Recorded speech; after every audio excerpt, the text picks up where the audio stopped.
guys. I'm dope. I'm an alcoholic. I'm also an addict. And I was reading a little bit this morning and doing some studying from one of the classes that I attend. And it made me think about, I'm not willing to be satisfied with the little amount of knowledge that I have. I'm not willing to just be abstinent. I'm not willing to just go to some meetings here and there and everything will be okay. I was a deeply seated addict, and I feel like I need to be deeply passionate about recovery. And for me, that involves finding ways to help the next sick person. That's my type of recovery.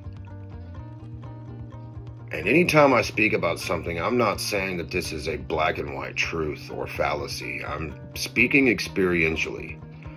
And it seems as though people want to argue and debate, and that's fine. I spent most of my life debating people professionally, and I will not do it anymore. I'm not here for that. What I am here for is to, if at all possible, find ways within myself to reach out to a community of people that are struggling. And maybe I've got a voice for that. And maybe I've got a passion for that. I don't want to see another person die from drugs or alcohol. I also know that I don't possess the power or the capacity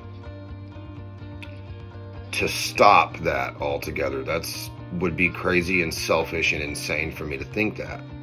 I just want to spread a message that was spread to me. I want to give away what was given to me freely. And I want to make sure I have a message to transmit. I cannot give away what I do not possess. Therefore, I attend at least 8 to 9 meetings a week. That is my personal recovery. I do that for others, not for myself. About 4 of those meetings are for me, and the other 4 or so are for the others.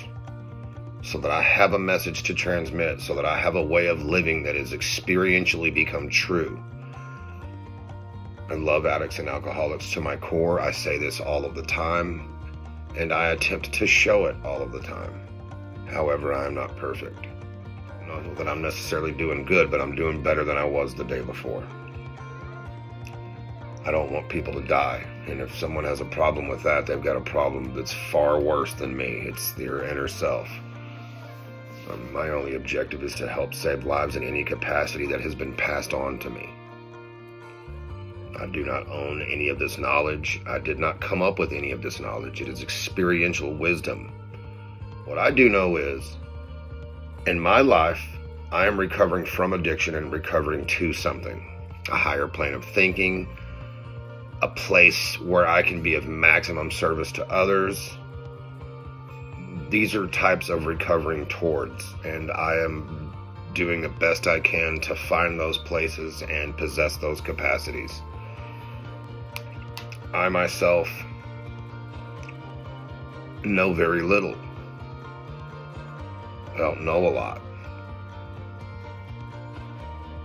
And I've always wanted to know the most my whole life. And in recovery, I've come to a place to understand that I have for the longest time been an incredibly arrogant and self-possessive son of a bitch. And I don't want to be that anymore. So whatever knowledge I seek now is for others and myself. It's not so that I can, for the sake of possessing knowledge, possess knowledge. I do want to know a lot, but it's in order to help people. And I'm okay with the backlash. Guys, I hope you have a wonderful day. I love all of you individually and as a whole. And just remember, ask yourself, what can you do for the next person out there? What can you do for the next sick person out there? What can we do? Because that is ultimately what's going to keep us alive and give us a passion for moving forward in recovery.